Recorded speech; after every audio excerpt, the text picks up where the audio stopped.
अस्सलाम वालेकुम नाज़रीन, आदाब, खुशामदीद है आपका हमारे प्रोग्राम में। नाज़रीन, हम उम्मीद करते हैं कि आप सब बखैर आफियत होंगे, सेहतो सलामत होंगे और हमें चाहिए ना अल्लाह ताला से यही दुआएं करते रहे कि वो हमें अपनी हिफाजत व ताक में रखें, आमीन। नाज़रीन, वक्त तेज़ी से बदल रहा है और इसी बदलते वक्त के साथ साथ अखलाकी अक़दार भी बदल रहे हैं। किसी इंसान के पास कितनी भी स्किल्स क्यों ना हो, किसी इंसान ने कितनी भी नॉलेज क्यों ना हासिल की हो, कामयाब इंसान वही कहलाता है जिसके अखलाक बुलंद हो। तो नाज़रीन, आज का जो हमारा मौजू रहेगा वो है diminishing moral values among youth. तो इस मौजू पे बात करने के लिए आज भी हमने अपने स्टूडियो में कुछ दोस्तों को दावत दी है, तो चलिए हम उनसे आपका तारुफ कराते हैं। आप हैं नादिया मीर, जो कि एक सोशल एक्टिविस्ट है, welcome. Thank you so much. आप हैं वारिस खान, जो कि इंजीनियरिंग बैकग्राउंड से वाबस्ता हैं। आप हैं मीर खुबैब, ये भी एक सोशल एक्टिविस्ट है, वेलकम। तो नाज़रीन, ये मौजू पे बात करने के लिए हम सबसे पहले नादिया की तरफ बढ़ते हैं। तो नादिया, आप हमें बताइए अखलाकी अक़दार होते क्या हैं? जी देखिए, जहाँ तक अखलाकी इक़दार का ताल्लुक़ है या आप एक किरदार इसको बोले, एक इंसान का जो कैरेक्टर होता है, तो ये उससे वाबस्ता है। बिल्कुल। और जहाँ तक हमारे कुरान करीम में वाज़ह तौर पर अल्लाह ताला कहते हैं, जी अल्लाह ताला बिल्कुल वहाँ पे कहते हैं कि एक अच्छा इंसान वही है जिसके इखलाक अच्छे हो। अब इखलाक की ताल्लुक़ से या इखलाक इक़दार से क्या मुराद है, कैसे इखलाक होने चाहिए और कौन कौन से वैल्यूज़ है जो हमें एज ए यूथ या एज ए यंगस्टर हमें देखने चाहिए। सबसे पहले आता है आपका लहजा, आपका बात करने का तरीका, जी आपके बात करने का तरीका, आपके उठने बैठने का सलीका या आपके कपड़े पहनने का। अक्सर हमें कहते हैं कि कपड़ों से या आपका किरदार या आपका जो मॉरल एथिक्स है वो वाज़िया नहीं होता है। लेकिन जहाँ तक हम अपने मज़हब की बात करेंगे, कपड़ों का बिल्कुल एक वो होता है ना, वो एथिकल जैसा एक मॉरलिटी दिख जाती है कि आप किस बैकग्राउंड से बिलोंग करते हो। तो एक तो आ गया आपका लहजा, दूसरा आपका लिबास, और तीसरा जब आप हुस्न सलूक कैसा है आपके पेरेंट्स के साथ, आपके नेबर्स में जो लोग रहते हैं उनके साथ और आपका टीचर्स के साथ कैसा हुस्न सलूक है। जब आपके ये तीनों चीज़ें, ये तीनों क्राइटेरिया आपके फिल करेंगे, तब जाके आपका एक किरदार जो है, आपका कैरेक्टर है, वो फुलफिल करेगा इन तीन चीज़ों में। जी, सही कहा नादिया आपने। तो वारिस, आपसे मैं यकीनन जानूंगी, क्या यकीनन हमारे जो वैल्यूज़ हैं, अखलाकी अक़दार है, कम हो रहे हैं, किसी हद तक कम हो रहे हैं यकीनन? Well, we as a human beings have evolved. Like, things have certainly changed. तो like हमने अपने बड़ों से सुना ही होगा, आजकल के बच्चों में वो बात ही कहाँ जो हम बड़ों में हुआ करती थी। जी। तो like इससे हमें ये पता चलता है कि नहीं, सच्ची में चेंज आ चुकी है। अब ये है कि एक नज़रिया होता है चीज़ों को देखने का। ठीक। अगर फॉर इंस्टेंस मैं एक एग्जांपल लूँ, लाइक पहले एक पेरेंट और एक चिल्ड्रन के बीच में एक गैप हुआ करती थी। तो जितनी गैप वो लाइक ज़्यादा हुआ करती थी, उसको हम रेस्पेक्ट मानते थे। जब बच्चा इंटर होता था रूम में, तो उसके जो पेरेंट्स होते थे वो तख्त पे बैठा करते थे और वो जो बच्चे होते थे अपने बच्चा और उसका बड़े फ़र्क नज़र आता था। और वो ज़्यादा बातचीत नहीं करते थे। एक बड़ा तख्त पे बैठा करता था और कभी अगर बड़ा आता था तो लाइक दूसरे कमरे में चला जाता था बच्चा। पर अगर आज देखा जाए, आज एक फ्रेंडली बिहेवियर है अपने पेरेंट्स के साथ हम सबको। तो मुझे ऐसा लगता है कि ये एक अच्छी चीज़ है, क्योंकि एक फ्रेंडली बिहेवियर होने से पेरेंट्स हमें अपने बारे में और बता सकते हैं और हम बहुत कुछ सीख सकते हैं उनसे। और एक एग्जांपल मैं लेता हूँ, पहले ये हुआ करता था कि औरतें तो जो थी वो घर पे अगर होती थी और ज़्यादा बातचीत नहीं करती थी तो उसको एथिकली मॉरल वैल्यूड माना जाता था। पर नहीं, अब ऐसा होना चाहिए कि एक औरत बात नहीं कर सकती थी। But now things have evolved. अब ये बात वही है कि लाइक ये एक नज़रिया होता है कि आप अपने एथिक्स और मॉरल्स को कैसे देखते हो। सही बात है।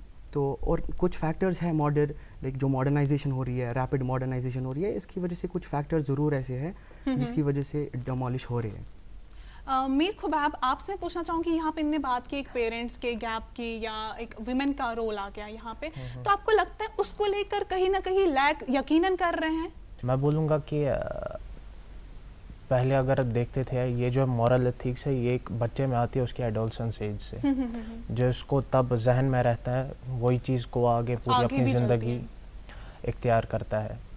तो अगर अभी देखा जाए, अभी की सोसाइटी में क्या है कि अपने पेरेंट्स, मैं ऐसा बोलूँगा कि पेरेंट्स ज़्यादातर बच्चे का ध्यान नहीं देते कि उसका डेली रूटीन क्या है, क्योंकि वो अपने कामों में बिज़ी होते हैं। उसका डेली रूटीन क्या है, वो घर से बाहर जाता है, किन लोगों से मिलता है।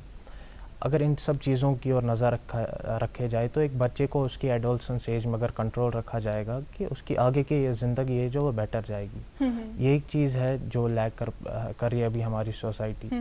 एंड सेकंड थिंग जो इसी रिलेटेड है कि बाहर जाके बच्चा करता क्या है पता नहीं होता है। एग्जैक्टली पता नहीं होता है। एंड अभी हमारे सोसाइटी में एक स्टिग्मा बन गया है। जब मैं अपने स्कूल में था तो मुझे घर से टिफ़िन दिया जाता था, तो कुछ पैसे दिए जाते थे, फिर मुझे शाम को ऐसे ही हिसाब लगता था हाँ कि क्या किया। आजकल वैसा नहीं होता। आजकल बच्चे को दिन को 100-200 रुपए देते हैं। छोटी सी पॉकेट मनी मिलती थी हमें। एग्जैक्टली आजकल बच्चे को 100-200 रुपए मिलता है तो उसको फिर पूछा नहीं जाता आपने इन पैसों का क्या किया। तो उससे क्या होता है कि वो मे बी कुछ सोशल लेवल्स की ओर अट्रैक्ट होता है, क्योंकि सोसाइटी में हमारे काफ़ी ऐसे लोग हैं जो इन सब छोटी छोटी चीज़ों की तलाश में होते हैं अपने मुनाफे के लिए। सही बात है। आई थिंक ये सब चीज़ें हम लैक कर रहे हैं अपनी सोसाइटी में। तो बीइंग अ सोशल एक्टिविस्ट, यहाँ पे इनने बात की पेरेंट्स के हवाले से भी, यहाँ पे इनने बात की कि एक पेरेंट अपने बच्चे को टाइम नहीं दे रहा है या जो भी ने यहाँ पे बात की, तो आप उस हवाले से क्या बताना चाहेंगे? क्योंकि आप पेरेंट्स के साथ भी वक्त गुजारती है, बच्चों के साथ भी वक्त गुजारती हैं, उस चीज़ को मद्देनजर रखते हुए क्या बताना चाहेंगे आप? उस चीज़ को मद्देनज़र रखते हुए मैं यही कहूँगी, जो हमारे सोसाइटी में आजकल गैजेट्स का जो उबार पैदा हो गया, गैजेट्स जो हमारे सोसाइटी में आ गए, जैसे हमारे पेरेंट्स अक्सर अपने कामों में बिजी होते हैं और फ़ोन थमा देते हैं, फ़ोन थमा देते हैं बच्चे में, आईपैड्स हो, टीवी हो या कुछ भी ऐसे गैजेट्स जिन्होंने हमारी ज़िंदगियों में तबाही मैं कहूँगी। क्योंकि पहले फ़ोन होता था बातचीत के लिए, दूर हमारे रिलेटिव्स होते थे, पता भी नहीं होता what phone is actually. Exactly. तो जब से ये फ़ोन आया और जब से ऑनलाइन सेशन स्टार्ट हो गया, तब से बच्चे ज़्यादा अवेयर हो गए इस चीज़ को लेकर। और जब भी हम पेरेंट्स से इस चीज़ को लेकर बात करते हैं, जब भी अवेयरनेस हो जाता है इस चीज़ पे, तो पेरेंट्स अक्सर कहते हैं हमारा काम पहले है, ठीक है। लेकिन अगर हम फॉरेन कंट्रीज़ की बात करेंगे, वहाँ पे तरजीह पहले बच्चे को देते हैं। और हमारे मजहब में भी है कि 7 साल तक आपको बच्चे को अपने पास ही रखना है। अगर 7 साल नहीं, कम से कम 4 साल तक ही। लेकिन हम क्या करते हैं, हम 2 साल के बच्चे को ही स्कूल में डाल देते हैं। तो जब वो अपने पेरेंट्स से दूर हो जाता है, उसके बाद उसमें जो कम्युनिकेशन गैप आ जाता है, अपने पेरेंट्स के साथ बातचीत नहीं करना, उनको लगता है कि मैं इन पे बोझ हूँ तो फिर तभी मुझे स्कूल में डाल दिया। तो उसके बाद वो बच्चे का वो हेट्रेड स्टार्ट हो जाता है बचपन से ही, टिल 18 एज तक जब वो आ जाता है, क्योंकि उसको नहीं पता होता है। उसके बाद फिर डांटना, उसके बाद फिर कंपैरिजन करना, टीनेज का गैप, टीनेज का स्टेज पे आ जाता है। टीनेज ही बहुत बड़ा एक टीनेजर होता है, उसको अक्सर होता है ना कि वो खुद से उसको डिसीजन लेना है, खुद से उसको वो सब करना है। और अगर अब उसको एग्रेसिव वे में चला जाता है, उसको ये खाना है लेकिन घर वाले कुछ और दे रहे, उसको ये पहना है लेकिन घर वाले कुछ और पहना रहे, ठीक है। तो ये सारी चीजें जब एक टीनेजर के जहन में पलपती है, तो उसको लगता है कि शायद घर वाले मुझसे प्यार नहीं करते, तो फिर नतीजा वो एंड डिप्रेशन होता है या तो फिर सुसाइडल केस आ जाता है। तो टीनेज के हवाले से खुबा मैं आपसे जानना चाहूंगी कि उस दौर में हमें क्या करना चाहिए, एक पेरेंट को कैसा रोल अप्लाई करना चाहिए उस टीनेज के दौर में? एग्जैक्टली एक पेरेंट का मेन रोल यही है कि वो अपने बच्चे के साथ जो इंटरेक्ट करे on different things.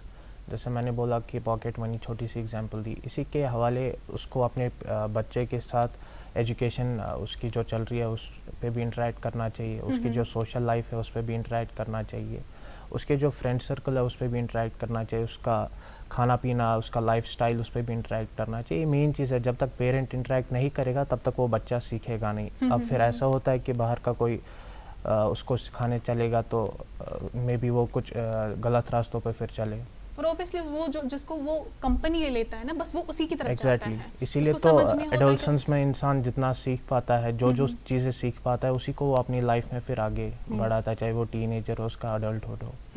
Waris, teenage के बाद आता है एक मैच्योरिटी लेवल, ठीक है, जब एक बच्चा बड़ा होता है, अपने डिसीजंस खुद भी ले सकता है।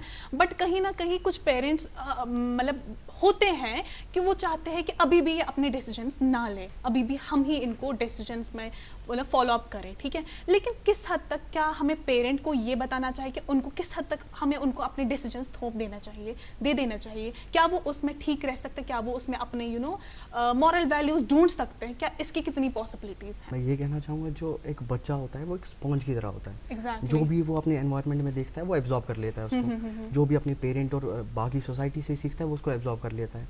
तो ये एक चीज़ें इंस्टॉल होती रहती है बच्चे के अंदर, और जब वो बड़ा होता है तो वही चीज़ें उसके अंदर फीड हो चुकी होती है और वो वैसे ही बिहेव करेगा अपनी सोसाइटी के साथ। तो एक पेरेंट को देखना चाहिए कि बचपन से कि मैं इसे क्या सिखा रहा हूँ, कौन से मॉरल एथिक्स मैं अपने बच्चे को सिखा रहा हूँ। जैसे कि एक फॉरगिवनेस एक होती है, एक बहुत ही अच्छा मॉरल वैल्यू है, तो ये एक बच्चे को सिखाना चाहिए, क्योंकि इससे एक हेट्रेड नहीं रहेगी बच्चे के अंदर। अब पेरेंट जब ये सब सिखा रहा है, एक बच्चे को सिखा रहा है और वो बड़ा हो गया, तो उसको उस पर भरोसा होना चाहिए कि मैंने इसको क्या तरबियत दी है, मैंने इसको क्या सिखाया है। अब चलो कुछ फैमिलीज़ होती है वो डिसफंक्शनल होती है, तो वहाँ पे बच्चा गलत तरबियत सीख सकता है। और कुछ फैमिलीज़ में ऐसा होता है अभी भी, बहुत ही अफसोस है मुझे, 21st सेंचुरी है, अभी भी जेंडर बायस है कुछ फैमिलीज़। तो लड़कों को क्या किया जाता है, उनको थोड़ा अननेसेसरी फ्रीडम दी जाती है। उससे क्या होता है, लड़कों को लगता है, कुछ फैमिलीज़ में कहना चाहूँगा कि उनको लगता है कि नहीं वी आर सुपीरियर, और कल को जाके वो वुमेन को इक्वली ट्रीट नहीं करते। सुपीरियर और इन्फीरियर का अभी भी नजरिया है लोगों में। एग्जैक्टली। तो इससे एक ईविल है, इसको कह सकते हैं, या जो खुद को सुपीरियर मान रहे या लड़कियों पे वो कल को जाके कुछ जुल्म करे, तो ये सब यहीं से जन्म लेती है। जी, आप इसमें कुछ ऐड करना चाहेंगे? जी, जैसे आपने बोला था कि सपोर्टिव, एग्जैक्टली, तो मैं बोलूँगा कि एक पेरेंट को अपने बच्चे का साथ हमेशा लाइफ में देना चाहिए। एंड आपने बोला कि वो उसके डिसीजंस कब तक लेगा। हाँ, जब एक बच्चे को उसके पेरेंट्स से ज़्यादा कोई नहीं समझ सकता है। जब तक उसके पेरेंट्स को लगेगा कि हमारा बच्चा अभी मैच्योर हुआ है, आई थिंक उसके बाद उसको फ्रीडम देनी चाहिए कि वो अपने लाइफ के डिसीजंस ले। चाहे अभी यहाँ पे ज़्यादातर होता है कि अभी 10th होता है क्लियर, तो उनको बोला जाता नहीं आप नॉन मेडिकल या मेडिकल पढ़ो। तो अगर वहाँ पे बच्चा अपना डिसीजन खुद लेगा कि मैं आर्ट्स में कंफर्टेबल हूँ, मैं कॉमर्स में कंफर्टेबल हूँ या किसी और स्ट्रीम में, वो बेटर रहेगा, क्योंकि कल को उस पर मेंटल प्रेशर क्रिएट होता है जो वो ले नहीं पाता है। तो उस वजह से काफ़ी ज़्यादा फिर प्रॉब्लम्स उसको फेस करनी पड़ती है, चाहे वो डिप्रेशन हो या दूसरी चीज़ें हो, तब वो अपने पेरेंट्स से जो इंटरेक्ट नहीं कर पाता है उस सब बारे में मैं इस चीज़ से सफ़र हो रहा हूँ।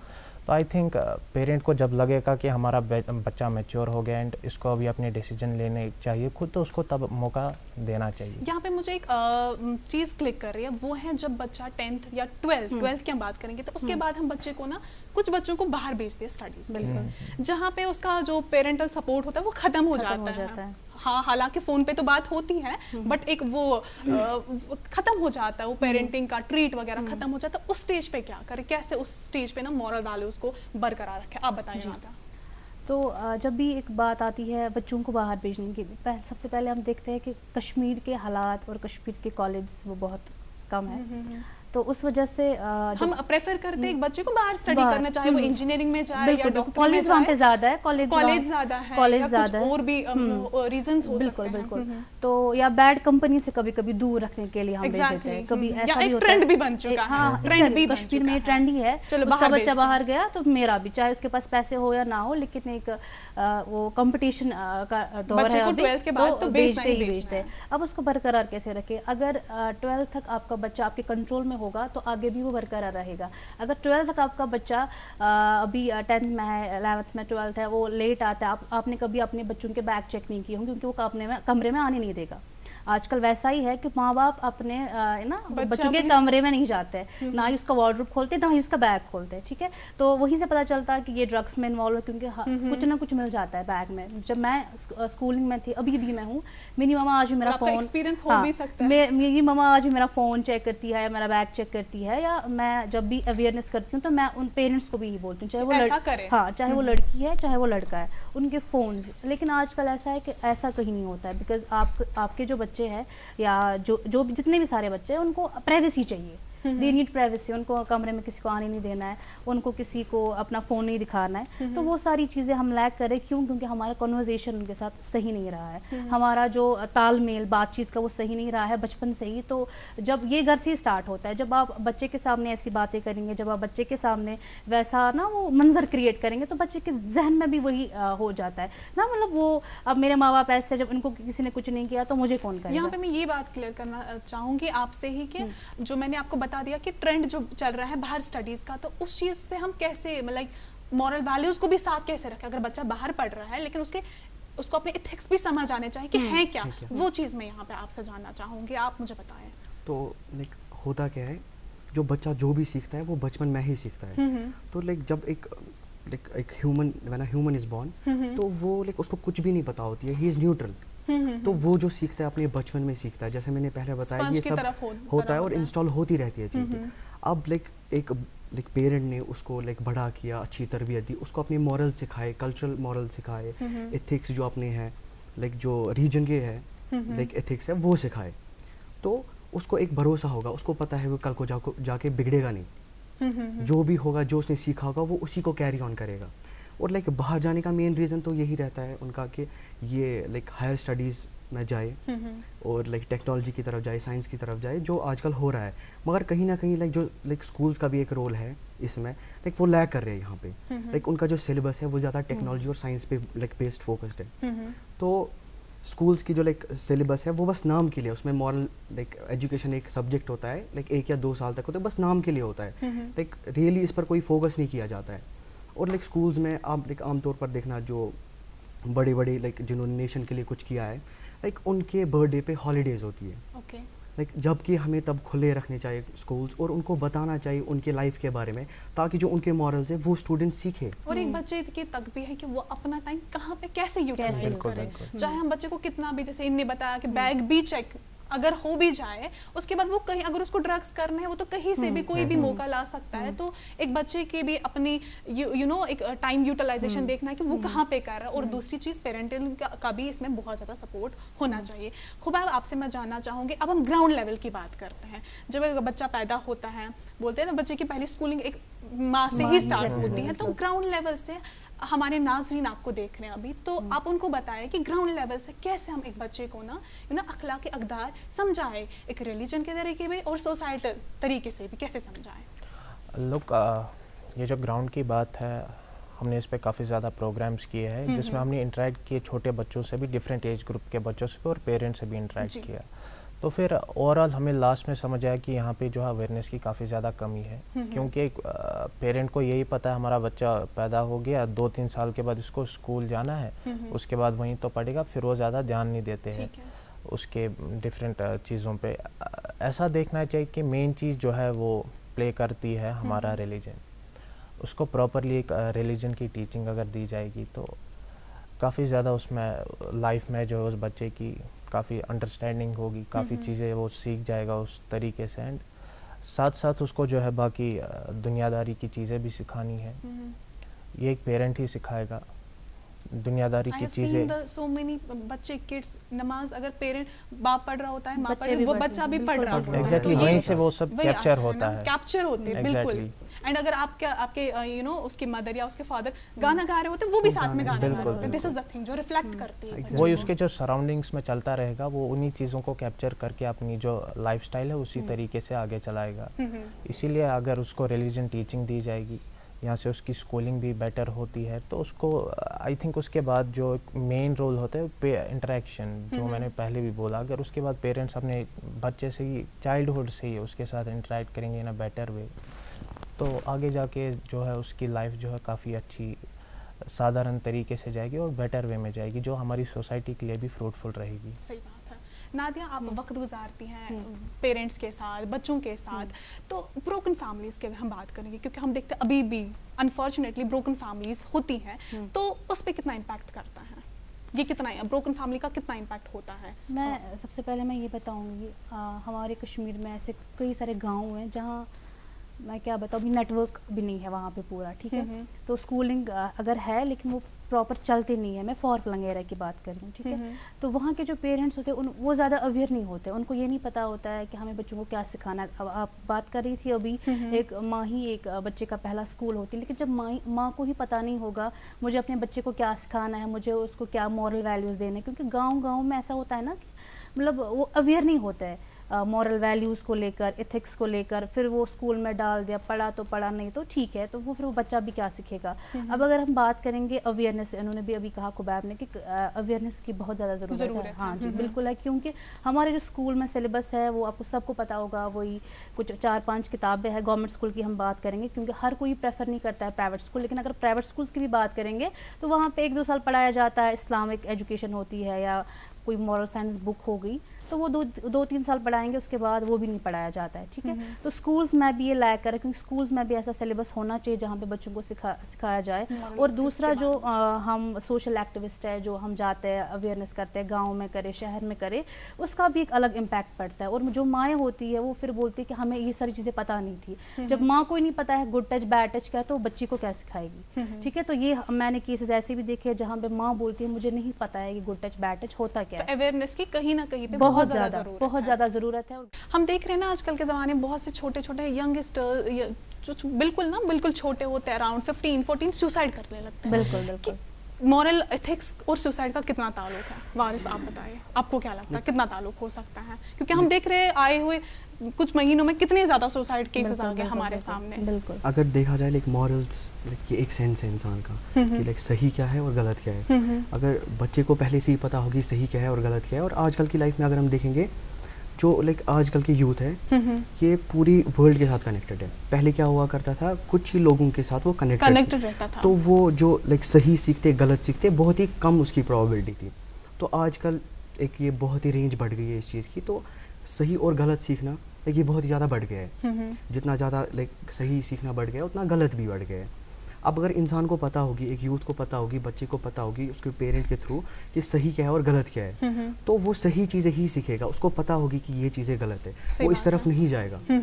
और कुछ चीज़ें लाइक पेरेंट्स को ही, लाइक मेन रोल तो पेरेंट्स का ही रहता है, उसको जो बेसिक चीज़ें उसको सिखाने हैं, लाइक ट्रूथफुलनेस सिखानी है। क्योंकि इंसान जब सच बोलेगा तो वो अपने पेरेंट के साथ सब कुछ शेयर करेगा। और फॉरगिविंग नेचर, अगर फॉरगिविंग नेचर उसके अंदर आ गई तो उसके अंदर हेट्रेड कम हो जाएगी, तो इससे सोशल इवल्स कम हो जाएंगे। और जब वो सच बोलेगा अपने पेरेंट्स को और लाइक पेरेंट्स के साथ इंटरैक्ट करेगा तो उनके मन में कहीं ना कहीं स्ट्रेस होगा या कोई डर होगा जिसकी वजह से सुसाइड हो रहा है। एग्रेसिव माहौल बन चुका है यूथ में, एक एग्रेसिव, मतलब अभी कोई बात बोली भी नहीं होती है, दे स्टार्ट भड़कना। तो उसको कैसे लाइक यहाँ पे ये भी पॉइंट आता है ना, अगर हम पॉइंट की बात करें तो एग्रेसिव भी आ जाता है, जिसकी वजह से ना वो अपना सारा वो जज्बात खो बैठते हैं और कभी कभार बहुत बुरी लैंग्वेज का भी इस्तेमाल कर रहा होता है। तो हम क्या करते हैं, हम बोलते हैं कि इसको ये खानदानी आदत है, ये लोग सब चिल्लाते हैं, ये भी चलाते हैं। तो ये क्या सही में वाकई में खानदानी आदत हो सकती है? पहले मैं वारिस साहब की पॉइंट को एक ऐड करना चाहूँगा कि सुसाइड का जो केस है उसका एक वजह ये भी हो सकता है डिप्रेशन, जिसको हम काफ़ी ज़्यादा अभी जो है सोसाइटी में पीछे देख रहे हैं। लेकिन हमारी सोसाइटी को ये चीज़ समझने की ज़रूरत है, अगर किसी बच्चे को डिप्रेशन है उसको डिप्रेस नहीं करना है। यहाँ पे क्या होता है कि अगर वो बच्चा किसी साइकियाट्रिस्ट या थेरेपिस्ट के पास जाता है तो उसको सोसाइटी में फिर ये टॉन्ट सुनने को मिलते हैं, इसका दिमाग ख़राब हुआ है, ये पागल है, तो उससे वो ज़्यादा ही डिप्रेस हो जाता है। उसके बजाय अगर हमारी सोसाइटी एक रोल प्ले करेगी उसकी लाइफ में, उसको हौसला अफजाई करेगी, तो वो ज़्यादा जल्दी ओवरकम कर पाएगा अपनी प्रॉब्लम से। तो ये जो डिप्रेशन है ये एक मेन रीज़न हो सकता है सुसाइड केसेस का, जो हमने रिसेंटली वैली में देखी कितना ज़्यादा इंक्रीज़ हुआ था इसका रेट। जैसे मैम ने स्टार्टिंग में बोला कि यहाँ पे जो है गैजेट्स, अभी बच्चा होता है 12 साल के, उसके हाथ में iOS फ़ोन होता है, एंड्रॉयड फ़ोन होता है। तो एक चीज़ है, जब वो उसके पास फ़ोन होगा तो वो अपना फुल टाइम जो है उसी फ़ोन में देता है, तो उसकी वजह से जो उसके हार्मोन्स है वो चेंज होते हैं, जिसकी वजह से वो ज़्यादातर ये जो है किसी की बात बर्दाश्त नहीं उसको होती है सुननी, इसकी वजह से वो एग्रेसिव होता है। तो एग्रेसिव की वजह से वो शाउट करता है, बाकी वैसी हरकतें करता है। आई थिंक जब हम छोटे थे ज़्यादातर हम अपना जो फ्री टाइम है वो बाहर देते थे, whether it is cricket, sport, different sports activities में। लेकिन आज बच्चे मिलकर खेलते थे, एक नज़रिया, एक टेस्ट पता चलता था बच्चों का एक दूसरे के साथ, एक गुड कम्युनिकेशन होती थी, उनके पेरेंट्स के साथ गुड कम्युनिकेशन। लेकिन आजकल क्या होता है, अनफॉर्चुनेटली अपना वो फ्री टाइम या तो मोबाइल फ़ोन में देगा या तो अपने लैपटॉप में गेम्स वगैरह के साथ, तो इसी वजह से उसके जो हार्मोन्स चेंज होते हैं एंड वो एग्रेसिव वे में बात करना स्टार्ट करता है। ओके, यहाँ पे नादिया मैं आपसे पूछना चाहूँगी, हम क्या करते हैं ना, माँ बाप आजकल अपने बच्चे को ना थोड़ा सेल्फ प्रोटेक्टिव बनाना चाहते हैं, ये घर से बाहर नहीं निकलेगा, बैड कंपनी में आ जाएगा, ठीक है। क्या आपको लगता है कि पहले कभी, मतलब जब हम भी छोटे होते थे, वी वेंट हमारे नेबर्स के यहाँ, वहाँ से हमें एक दूसरे का आइडिया पता चलता था, तो आपको लगता है मॉरल एथिक्स हम वहाँ पे भी सीख सकते हैं? अगर वो नमाज पढ़ रहा है, मुझे आएगा दिमाग में, माइंड में कि नहीं, नमाज तो है, पढ़नी है, मैं घर पे बात कर सकती हूँ कि वहाँ पे वो नमाज पढ़ती थी, मुझे भी पढ़नी है नमाज।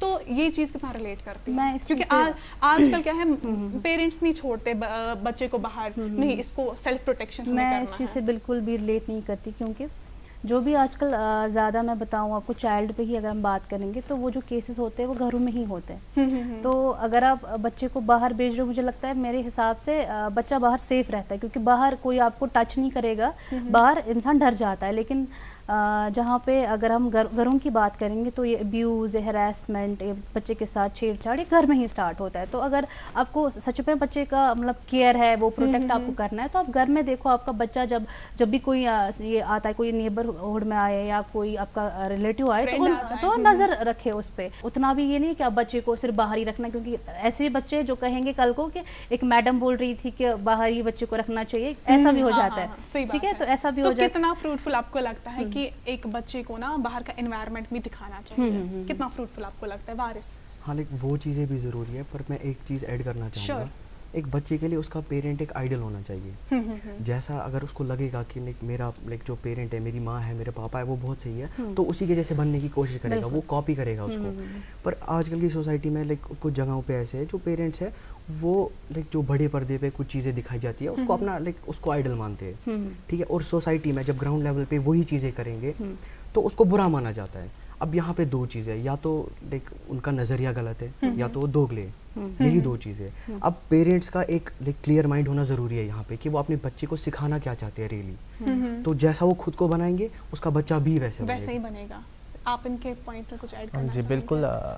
जैसे ना आइडल की बात की, यहाँ अगर देखा जाए हमारे टीनेजर्स एडोल्सन एज में जो भी अपने आइडियल को चूज़ करते हैं वो बहुत ही गलत तरीके से करते हैं। उस चीज़ की वजह से शायद ही हमारी सोसाइटी में ज़्यादा जो सोशल इवल्स है वो इंक्रीज़ हुए हैं। अगर देखा जाए यहाँ पे उन्हीं को भी आइडल माना जाता है जो म्यूज़िक हम सब पसंद करते हैं, तो ज़्यादातर अभी रैप की ओर जा रहा है। तो ऐसे लोगों को आइडल माना जाता है जो उसमें एक एब्यूजिव लैंग्वेज यूज़ करते हैं।